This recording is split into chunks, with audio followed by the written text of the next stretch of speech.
En Al Día Noticias, análisis con profundidad.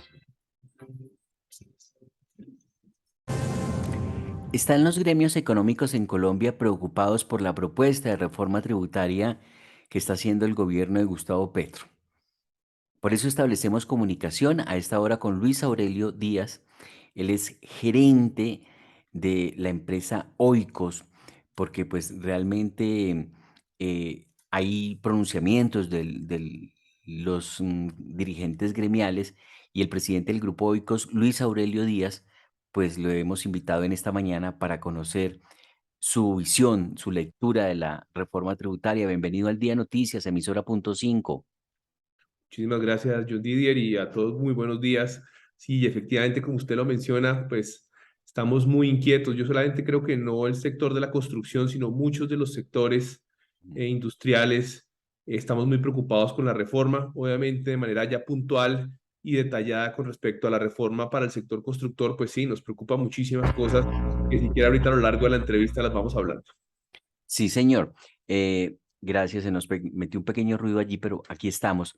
Y dice usted muy claramente, porque usted es del sector de la construcción, pero usted lo hace claridad y hay que mirar diferentes sectores. Hemos visto la semana anterior cómo pasaron todos los dirigentes gremiales por el Congreso, el presidente de la ANDI, Bruce Master, por ejemplo, está Camacol, por ejemplo, está otros gremios de la economía que ven realmente el presidente de FENALCO también, Jaime Alberto Cabal, todas esas informaciones las hemos transmitido por acá.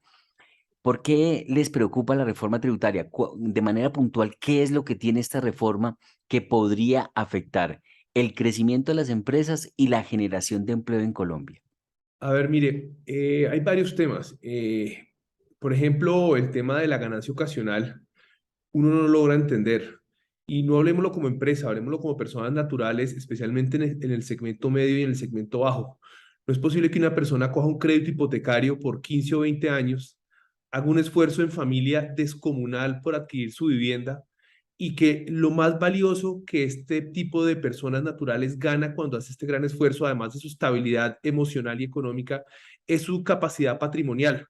Yo creo que si algo nos hemos dado cuenta en el mundo inmobiliario es que el tema desde el punto de vista de valorización de los activos ha permitido que la gente vea esto como una inversión segura, una inversión de crecimiento económico. Y si ahora imagínese lo absurdo, después de usted pagar 15 o 20 años un crédito hipotecario, intereses más capital, una vez usted termina de pagarlo y quiere vender su apartamento, bien sea para pasarse a uno mejor o bien sea simplemente porque quiere venderlo, el 39% de lo que usted se ganó se queda al gobierno. Cuando usted le tocó durante 20 años o 15 años trabajar en familia para pagar un crédito y para pagar unos intereses y un capital. Entonces, definitivamente esto le pegaría durísimo a la clase media, durísimo a la clase baja, en donde yo creo que lo que ha mostrado el mundo es que a medida que las clases medias y las clases menos favorecidas logran mejorar su capacidad patrimonial, es donde los países salen adelante, porque mejoran el consumo, mejoran la capacidad económica de la gente. Y vuelvo y repito, ¿qué lógica tiene que después de que usted 15 o 20 años paga un crédito hipotecario, ahora el 39% del Estado se queda con él? Esto realmente no cabe en la cabeza de lo que se está buscando con respecto a la reforma. Sí, tiene usted razón y lo hemos planteado en estos micrófonos de Al Día Noticias y lo ponemos en un ejemplo muy sencillo, algo que yo viví, por ejemplo, y es que uno siempre quiere y aspira a mejorar su casa. Si uno tiene un apartamento de un estudio como soltero, como estudiante, pues ya él luego se casa, pues necesita no un apartamento de un cuarto, sino de dos cuartos. Y si aparte de eso usted ya empieza a tener hijos, pues ya un apartamento de dos cuartos le queda muy chico y tiene que aspirar a uno de tres cuartos por lo menos. Esa experiencia yo como ciudadano y como persona la viví y usted tiene toda la razón y es la reflexión que uno hace. Pero es que el gobierno piensa en que si yo compro un apartamento por 100 millones de pesos hoy y dentro de 10 años lo vendo en 200 millones de pesos, el gobierno dice, usted se está ganando 100 millones de pesos, deme 20% para mí, que es lo que propone la reforma. Entonces le tengo que dar 40 millones de pesos, me quedan 160. El problema, mi querido gobierno, y creo que en ese sentido nos damos la razón, es que yo con 160 millones de pesos no compro un apartamento ni siquiera en igualdad de condiciones al que estoy dejando. O sea, menos puedo aspirar a mejorar porque ese que yo estoy esperando también en conseguir, ese también ha subido de precio. De Pero yo, manera que lo que yo me estoy ganando, sí, estoy ganando algo, pero no compensa a la necesidad que yo tengo, porque todo ha subido. Si fuera que los otros apartamentos también se quedaran congelados, pero no, así como el mío sube, los demás también suben. pero mire, eso que usted acaba de decir es muy cierto, pero míreme lo injusto que usted no están teniendo en cuenta en esa ganancia que usted pagó intereses durante 15 años al banco. Es que usted hizo un esfuerzo descomunal y están creyendo que toda la valorización de ese activo fue utilidad. Y Ujú. no fue utilidad, fueron intereses que muchos de ellos usted los pagó con un gran esfuerzo y trabajo. Es cierto, es que no, para nadie es un secreto que mucha gente ha perdido en Colombia. Y esto es como análisis, hace parte del análisis de lo que estamos hablando y solo un punto de la reforma tributaria. Mucha gente ha perdido el apartamento en Colombia porque el tema del UPAT, que ya se reformó, pero que sigue siendo delicado, mucha gente tiene que salir de los apartamentos porque no pueden con la deuda, porque los ingresos que tienen las personas no alcanzan a mantener el pago de la cuota. De manera que lo que usted dice es absolutamente cierto. El costo de los créditos es bastante alto, de manera que mucha gente ha tenido que perder el apartamento, lo perdió, o mucha gente tiene que vender para poder salir de deudas y perdió el empleo. Eso es una catástrofe. La situación es bastante delicada. No sé usted en el sector de la construcción cómo ha visto que esté el tema de la compra de vivienda y que la gente esté cumpliendo con esos compromisos. Sí, y a eso se le suma otro elemento de la reforma, que es las exenciones a los proyectos de vivienda de interés social. Hoy en día se están construyendo cerca de 170.000 unidades al año en el sector constructor y de quitarse este, digamos, elemento de exención a la renta para los proyectos BIS, podríamos llegar a bajar cerca de unas a 70 o a 80.000 unidades al año, o sea, perderíamos cerca de 100.000 unidades de desarrollo al año, cosa que es muy grave para un país, muy grave por el desarrollo, muy grave por el empleo, como usted lo acaba de manifestar, muy grave porque definitivamente si algo ha mostrado a nivel mundial es que cuando un país es propietario de su activo, de su vivienda, es un país mucho más, digamos, robusto, no solamente en lo económico, sino que la gente tiene una visión distinta sobre sus barrios, distinta sobre la seguridad, distinta sobre el desarrollo, digamos, de esas como ecosistemas que se generan alrededor. Entonces, el quitarle una exención a un desarrollo tan importante como la vivienda de interés social, sin duda alguna no está ayudando a que el país se desarrolle, sino por el contrario, está poniéndole un freno de mano muy delicado al empleo y muy delicado al déficit habitacional que hoy hay en el país. ¿Y esta reforma contempla quitarle excepciones a este tipo de programas? Sin duda, la vivienda de interés social tiene una exención en renta para que de alguna manera en las grandes ciudades donde la tierra es costosa y a esto obviamente agravado hoy en día con los costos directos de la inflación y costos indirectos que han sido muy complejos que esos proyectos de encierre, al quitar esta exención, obviamente se deteriorarían o no darían. ¿Cómo funciona esa excepción? Básicamente, los proyectos de vivienda de interés social no tienen renta. Entonces, lo que hace el desarrollador es esa renta que tenía que pagar sobre esos, digamos, excedentes de ese proyecto, la logra trasladar a poder tener realmente que haya cierre financiero sobre los 135 o 150 salarios mínimos que tiene hoy en día la vivienda de interés social. Al usted tener que pagar renta como constructor, ya esos cierres financieros no darían y por ende se haría difícil que muchos de los proyectos, especialmente en las grandes ciudades, pudieran desarrollarse. Es decir, deja de ser atractivo para un constructor hacer proyectos de vivienda de interés social e interés prioritario, que son los dos reglones en los que se hace vivienda, se construyen casas para las clases populares, ¿no? De acuerdo, las clases menos favorecidas pues tienen la oportunidad de llegar a estos proyectos y estos proyectos tienen grandes beneficios como por ejemplo el subsidio de las casas de compensación, pues que obviamente continuaría, el subsidio de mi casa ya del gobierno que por ahora está en veremos, aunque la ministra ha sido clara que quieren continuar el programa, no hemos conocido el detalle realmente de cuál será el presupuesto para el próximo año y cómo será, cosa importantísima. Y tercero, la devolución del IVA en los materiales para poder tener cierres financieros y cuarto, el tema de la exención en renta, como le digo, son proyectos hoy en día muy apretados desde el punto de vista de cierre, pero que gracias a todas esas ayudas que el gobierno ha venido dando, permite que el constructor siga viendo o haga el esfuerzo de seguir sacando este tipo de producto que al final es el 60% del mercado quien requiere este tipo de producto de vivienda de interés social. Claro, para ilustración de los oyentes, el cierre financiero es que a la hora de hacer la contabilidad, de mirar ingresos y egresos, cuánto se gasta haciendo este proyecto y cuánto recibo, pues al final como que les tocaría, digo yo, perderían ustedes dinero y les tocaría poner para poder hacer los proyectos. Y nadie paga para trabajar, nadie va a pagar para hacer un producto que al final no logre compensar y sacarle utilidad. Total, usted se imagina donde tengamos una reducción de las 170.000 unidades alrededor de 80 o 90.000, esto a nivel empleo sería catastrófico en el país. Se pierde, pues se deja de emplear a las personas seguramente para ese. ¿Qué otro punto ha encontrado usted en la reforma que le preocupen? Bueno, digamos que a nivel del sector constructor, yo diría que muy, digamos, detalladamente son estos dos elementos los que vemos con gran dificultad. Mm, Obviamente que usted ya lo conoce en otros sectores, pues se ve con gran preocupación otros temas, ujú. pero a nivel, digamos, de lo que está pensando a nivel de aumentar las rentas sobre los inversionistas, ya pensando un poquito más en el futuro del país, pues hombre, si no hay interés de los inversionistas, llámese locales o extranjeros, a venir a desarrollar el país, pues difícilmente va a haber empleo, difícilmente va a haber desarrollo y difícilmente vamos a tener un país realmente próspero en el mediano y largo plazo. Del total de lo que ustedes hacen, o por lo menos en este caso el grupo Oikos, ¿qué porcentaje de actividad es la vivienda de interés social y prioritaria?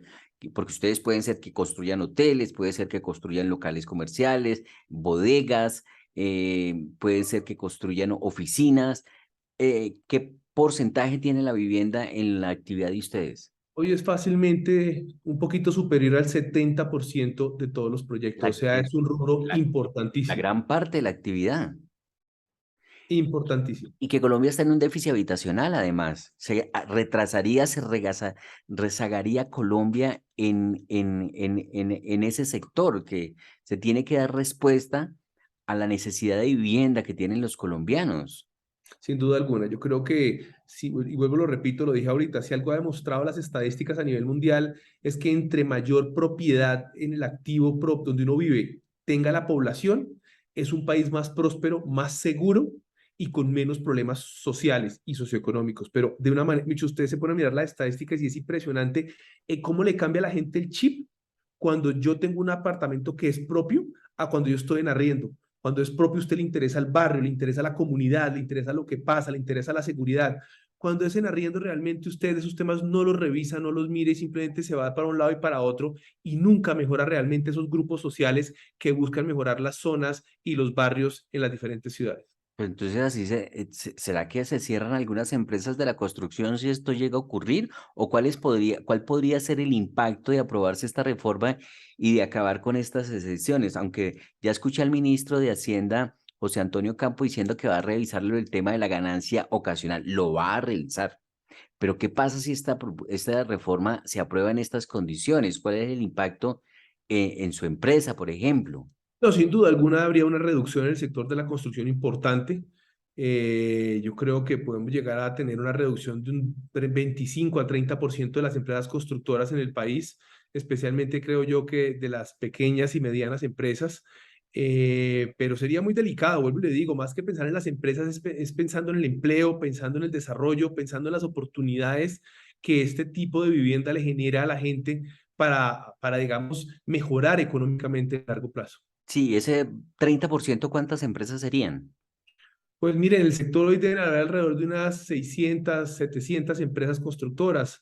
Entonces, pues, haga usted los números para que vea cómo sería esto de complejo. Sí, serían unas 200, más de 200 empresas de ahí, ¿cierto? Eh, 600.000 empresas, dice usted. 600, 600, Ah, 700. 600. Ujú. Bueno, 600. Y a nivel de empleo, ¿en cuánto se caería el empleo en el sector de la construcción? Pues el sector constructor está dando cerca de 2,5 millones de empleos hoy en día. Pues digamos, hágale una reducción a eso alrededor también de, pues bueno, esto es a nivel de empresas, a nivel de unidades, como estamos viéndolo, bajaría alrededor de unas 90 a 100.000 unidades. Entonces estamos hablando que bajaría casi el 50%. Entonces estamos hablando que bajaría el empleo cerca de 1.200.000 empleos, lo que podría ofrecer el sector de la construcción al país. Bueno, señor, pues queremos agradecerle al presidente de Oikos, Luis Aurelio Díaz, su tiempo, su análisis para los colombianos a través de Al Día Noticias, el impacto de la reforma tributaria en la economía. Inflación y reforma tributaria se estarían convirtiendo en el talón de Aquiles del sector de la construcción, ¿correcto? Así es, John Didier. Vamos a mirar cómo logramos que esta reforma pase con lo que realmente se requiere, porque yo creo que la base de análisis es si se requieren 25 billones inicialmente y ya de ahí comenzamos a atajar el lápiz a ver dónde es la mejor forma de hacerlo. ¿Ustedes no creen que se necesitan 25 billones de pesos? Sin duda alguna, no, Micho, no se requieren, ya los gremios lo han demostrado, lo han manifestado, y por eso inclusive los gremios han solicitado conocer ese presupuesto del próximo año, porque no se logra ver cómo cuando vamos a recaudar más de 122 billones en renta, que es un incremento altísimo con respecto al año anterior, ¿para qué se requieren los 25 billones? Más de que se quieran hacer planes, programas sociales, los cuales los empresarios y las industrias siempre hemos estado, digamos, con el ánimo de que ese tipo de situaciones se generen y se apoyen, pero obviamente sí es importante conocer primero para qué son los 25 billones que se quieren levantar en la reforma. Lo dijo el presidente saliente, Iván Duque, no se necesita reforma tributaria, pero el gobierno dice que sí para poder financiar todo lo que prometió en campaña. Sí, yo no me pondría a decir que sí se requiere o no se requiere. Yo lo que sí estoy seguro y los gremios lo han manifestado con análisis es que 25 billones no se requieren. Entonces hay que analizar primero, Micho, es como cualquier empresa privada. Usted primero presupuesta el año y después de que lo presupuesta, mira qué necesita si es que está cortico para hacer créditos, bien sea con el sector financiero o apalancamiento de alguna manera. Mientras que usted no sepa cuáles son los números y el presupuesto del próximo año, ¿de dónde sale la cifra de 25 billones, no? Ah, correcto. ¿Y por qué hablan de la inflación también en este análisis de reforma tributaria? Como talón ¿En de qué Aquiles se, de este gobierno, que la inflación estaría convirtiendo en un talón de Aquiles del sector de la construcción. Bueno, sin duda alguna, la situación de costos hoy en día la estamos ya viviendo con una inflación del 10 y recuerde que esa inflación del 10 pues está bastante regulada con lo que es el subsidio al combustible, que estamos gastándonos casi de 50 billones de pesos al año subsidiando el combustible, que uno no sabe hasta qué punto esto va a ser viable y eso obviamente está generando que tengamos una inflación del 10 cuando sin ese subsidio deberíamos estar cerca del 16, 17 puntos. Entonces, obviamente preocupa mucho el futuro de la inflación porque uno no sabe hasta dónde el subsidio a los combustibles va a poder continuar cuando es cerca de casi 2 veces la reforma tributaria que se está hoy tratando de poner por el gobierno. Pero si no se subsidia el combustible, sube el precio del galón para el ciudadano del común. No el galón, no el precio del galón, todo, porque acuérdense que todos los Todo. alimentos, toda la industria requiere moverse y moverse es combustible. Entonces, eso generaría una situación inflacionaria muy compleja. Bueno, pues presidente, muy amable, gracias por estar en Al Día Noticias. No, a usted muchas gracias, John Didier, y feliz tarde, feliz día. Igualmente para usted, gracias. Al Día Noticias con JohnDidier.com.